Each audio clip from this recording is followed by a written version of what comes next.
Welcome to the Real News Network. I'm Paul Jay in Baltimore, and last night, President Obama and Mitt Romney met for the first presidential debate, and now joining us with his take on the debate is Jeff Foe. He's the founder and now distinguished fellow of the Economic Policy Institute in Washington.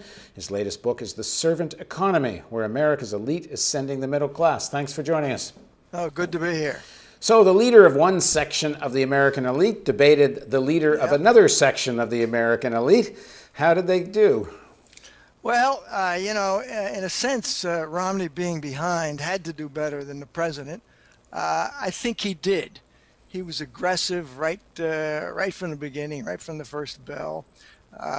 He went after his own image as a rich kid, and he kept insisting, lying, you have to say, that he wasn't for cutting taxes on the rich, that he was in favor of saving Medicare.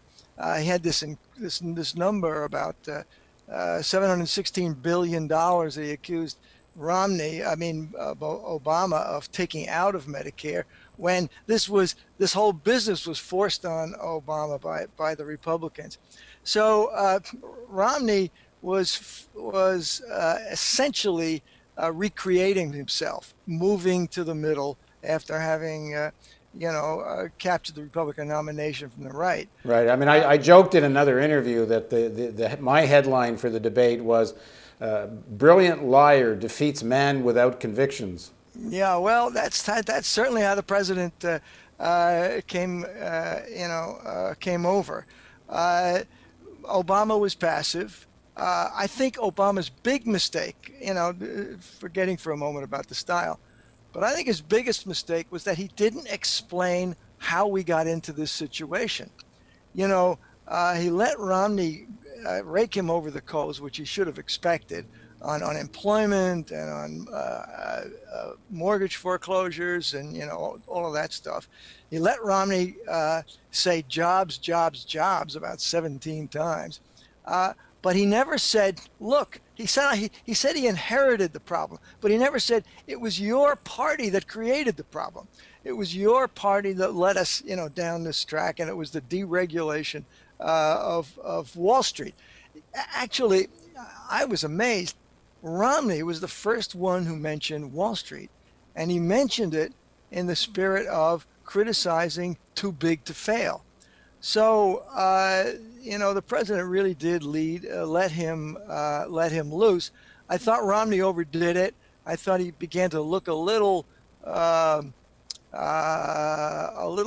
manic after about half of the show, and his mannerisms started to fall apart, and the president looked more presidential.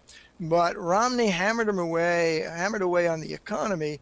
And the president kept coming back to Romney's tax plan, and I have to tell you, I think he lost 75% of the audience on that one. But when you step back and you look at this, Paul, what's clear is that neither of these guys have a plan or a vision for the future. There's no sense for the average working person looking at this show, looking at this debate, about where they would be 4 years from now. And I think, I don't think the president lost a lot of ground, but here was an opportunity, to really make the case that for the things that he says he hasn't done over the last 4 years, like public investment and about creating jobs and making those investments in the future, but he just stalled, and I just think it was a lost opportunity. Well, that's why I say man without conviction, because if he actually had convictions about these values and these concepts that he campaigned on 4 years ago and didn't push very hard for, he could have used this as an opportunity to explain why the crisis is and what needs to be done about it. But that's not who he is. Yeah, well, I think we've relearned that. Romney was in many ways a complete phony. because what he was saying tonight was 180 degrees, what he'd been saying for the last year. But and unbelievable that Obama couldn't quote some of his speeches from the primary campaign, right, where he was playing to the radical right of the Republican Party, and Obama couldn't quote any of that. Exactly. And Obama gave much too much away. On the question of Social Security, I almost fell off the chair when Obama says, "Oh yeah, well the governor and I agree on Social Security."